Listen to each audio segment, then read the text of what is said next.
You're in the wrong seat. That's the first thing the businessman said when Jamal sat down in first class. No hello, no smile, just a tone dripping with arrogance. Jamal looked up from his boarding pass. Excuse me. The man crossed his arms. I think you're lost, buddy. Coach is back there. He jerked his thumb toward the back of the plane. The flight attendants hadn't even finished boarding yet, but already the tension was thick enough to cut through. Jamal smiled politely. No, I'm right where I'm supposed to be. 3A. The man's jaw dropped. That's my seat. Before Jamal could respond, a flight attendant walked up. Is there a problem, gentlemen? The businessman jumped in. Yeah, there is. This guy's sitting in first class, and I'm sure he doesn't belong here. Probably snuck in from economy. The flight attendant's friendly smile froze. Sir, may I see your boarding pass? Jamal handed it over without a word. She glanced down, then up again. Mr. Brooks, you're in 3A. That's correct. She turned to the businessman. And you, Mr. Carter, are in 3B, right next to him. The businessman's face turned red. There must be a mistake. I paid for— No mistake, sir, she interrupted softly. If you'd like, I can help you find space for your bag. But Carter wasn't listening. He huffed, muttering something under his breath about standards and cheap upgrades. Jamal didn't say a word.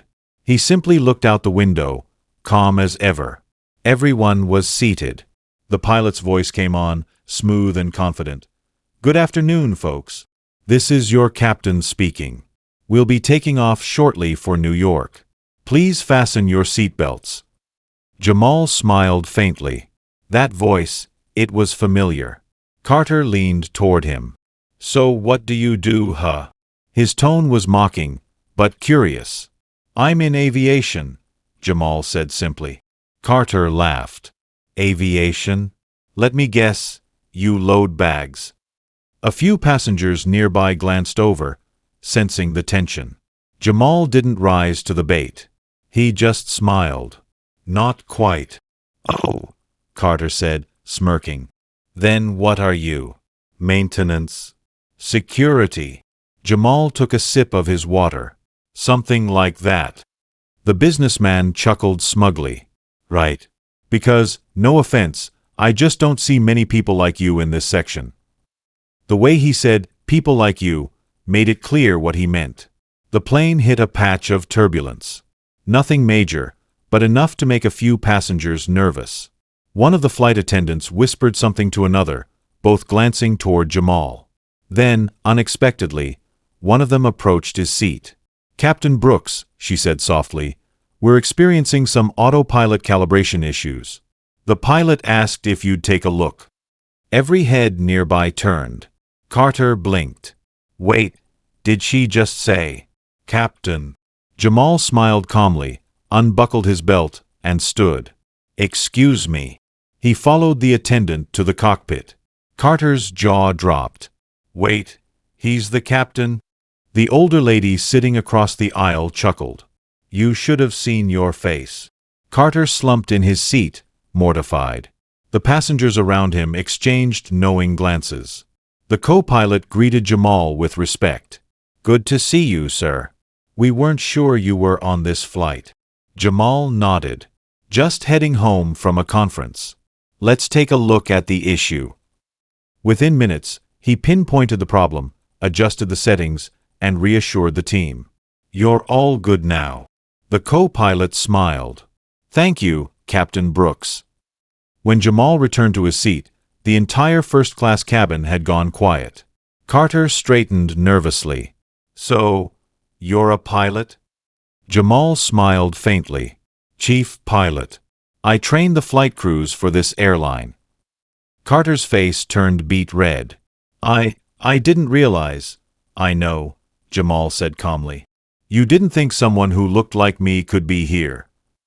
Carter opened his mouth, but no words came out. The flight attendant returned with a glass of champagne. Captain Brooks, the crew wanted to thank you for your help. He accepted it graciously. Then, turning to Carter, he said, "You know, I wasn't going to say anything. But since you seem interested in aviation—" Carter looked up nervously. Jamal continued, "I actually own part of this airline. My company helped acquire it last year." You could have heard a pin drop. Carter's mouth opened, then closed. "You own it?" Jamal nodded. "That's right. I started as a commercial pilot 20 years ago. Worked my way up. Bought my first jet at 35. Now, I invest in aviation startups and training programs for underrepresented pilots." Carter looked like he wanted to sink through the floor. I didn't mean any disrespect." Jamal smiled slightly. "Sure you did. But that's okay. You just didn't expect your words to come back around this fast." Passengers began gathering their things.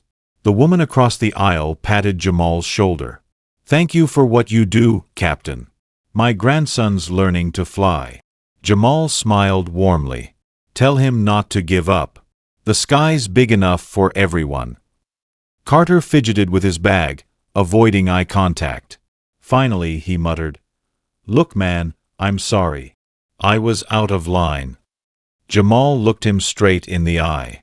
"Apology accepted. Just remember, respect costs nothing, but it can earn you everything." Carter nodded silently. As they exited the plane, the flight crew stood by the door. "Have a great evening, Captain Brooks." Carter froze when he heard it again. The same man he had mocked was being saluted by the entire staff. Jamal gave them a friendly wave, then turned back to Carter one last time. "Next time you meet someone, don't judge them by the seat they're in. You never know who you're really talking to." Carter was at an aviation investment conference. He had come hoping to pitch his new business idea to potential funders. When the host announced the keynote speaker, his heart nearly stopped. "Please welcome Captain Jamal Brooks, CEO of Skyrise Aviation Group." Carter's palms went sweaty. Jamal stepped on stage to thunderous applause.